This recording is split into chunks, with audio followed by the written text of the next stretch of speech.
हे परीक्षित, तूने ये अपमानित कार्य किया है, इसलिए 7वें दिन तेरी तक्षक नाग के डसने से मृत्यु हो जाएगी।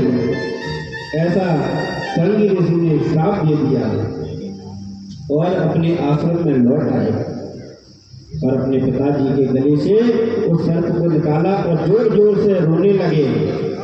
रोने की आवाज सुनकर समीप मुनि की तपस्या खुली और उनसे पूछने लगे, क्या बात है बेटा, क्यों रो रहे हो? तब उन्होंने सारा वृत्तांत बताया कि आप तपस्या कर रहे थे, राजा परीक्षित आए और उन्होंने आपके गले में एक स्वर्ण डाल दिया। तो मैंने कोसी नदी का जल लेकर मैंने उन्हें श्राप दे दिया है। समीप मुनि ने जब सुना कि आपने राजा परीक्षित को श्राप दे दिया है तो उनसे कहने लगे, बेटा आपने ये सही नहीं किया, क्योंकि ऐसा धर्मात्मा राजा हमें मिलता नहीं है। अब इनकी 7 दिन में मृत्यु हो जाएगी तो हमें पता नहीं अब ऐसा राजा मिलेगा कि नहीं, क्योंकि राजा परीक्षित इतने धर्म परायण थे कि इनके राज्य में हम चिंतित होकर बेफिक्र होकर तपस्या करते रहते थे, क्योंकि हर राजा ऐसा नहीं होता है जो धर्म कार्य करने में निपुण हो। तो राजा परीक्षित के राज्य में सभी लोग धर्म पूर्वक कार्य करते थे। तो समीप मुनि ने कहा कि ऐसा करो, अपने शिष्यों को पहुंचाया और कहा कि राजा परीक्षित को इस श्राप से अवगत कराया जाए। तो उन्होंने अपने शिष्यों को पहुंचा दिया और राजा परीक्षित इधर महल में पहुंचे तो उन्होंने सिर से मुकुट उतारा तो उन्हें अपनी बुद्धि याद आ गई, अरे मैंने कितना निंदनीय कार्य किया है। हमारे पुरखे कितने महान थे कि संत महात्माओं की सेवा में लगे रहते थे और मैंने आज संतों का अपमान किया है। ऐसा सोच रहे थे कि मुझे ऐसा कोई दंड मिले कि मैं दोबारा ऐसा कार्य कभी ना कर सकूं। ऐसा सोच रहे थे, तभी तक शिष्य आ गए समीप मुनि के, उन्होंने उस श्राप से अवगत कराया। तो राजा को जैसे ही पता चला तो वो अपने पुत्र जन्मेजय को राजपाट सौंपा कर जंगल की ओर वैराग्य धारण करके चले गए।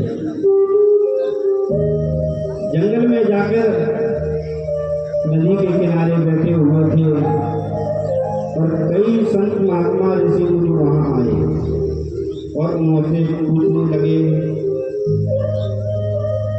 महर्षियों, अगर मनुष्य की 7 दिन में मृत्यु होने वाली हो तो उसको क्या करना चाहिए? इतने में श्री तत्रात् भगवान व्यासपुत्रो यज्ञयागामटमानो मतेच्छा अलक्ष्यलिंगो निजभावदुष्टो व्रतश्च बालये प्रवधूतवेशः। उसी समय स्वयं भगवान श्री कृष्ण महर्षि वेदव्यास के पुत्र श्री सुखदेव जी के रूप में प्रकट हो गए। 16 वर्ष के थे सुखदेव जी महाराज और जब परीक्षित के सामने आए तो उन्हें देख सभी ऋषि मुनि अपने अपने आसन से उठ खड़े हुए, उनके चरणों में प्रणाम कर उनसे प्रश्न किया, अतः पृच्छामि संसिद्धिः योगिनां परमं गुरुं पुरुषस्य यत् कार्यमित्रमाणस्य सर्वतः। हे प्रभु, जिसकी मृत्यु 7 दिन में होने वाली हो उसको क्या करना चाहिए? राजा परीक्षित ने ये प्रश्न अपने लिए नहीं पूछा है। हम सबकी भी मृत्यु 7 ही दिन में होगी। किसी की मृत्यु 8वें दिन होगी क्या? नहीं होगी, क्योंकि 7 ही दिन होते हैं, सोमवार, मंगलवार, बुधवार, गुरुवार, शुक्रवार, शनिवार, रविवार। इन 7 दिन में ही सभी की मृत्यु होगी। तो हम अपने मृत्यु का क्या ऐसा कर्म करें जिससे हमें बात है कि एक राज्य में राजा नियुक्त किया जा रहा था। तो उस राज्य का नियम था कि उस राज्य का राज केवल 5 वर्ष ही चलाया जाता था। 5 वर्ष के बाद में अगला राजा नियुक्त किया जाता था। और जो राजा 5 साल पूर्ण हो जाते थे तो उसको जंगल में छोड़ दिया जाता था। और जब वहाँ से लौटते तो जो भी रास्ते में मिल जाता उसको राजा बना देते थे। एक बार राजा को जंगल में छोड़कर लौट रहे थे तो लौटते समय एक ऋषि मिल गए। तो सभी ने उनसे कहा कि हमारे राज्य में नियम है कि जब हम राजा को जंगल में छोड़ आते हैं तो जो लौटते समय मिल जाता है ना तो उसी को राजा बना देते हैं। बोले कि अच्छा, तो क्या किया जाए? तो सभी ने बताया कि एक और नियम है कि जैसे ही आपके 5 वर्ष पूर्ण हो जाएंगे ना तो आपको जंगल में छोड़ा जाएगा। तो महात्मा ने कहा ठीक है। तो महात्मा का अभिषेक हुआ, राज्य सौंप दिया गया।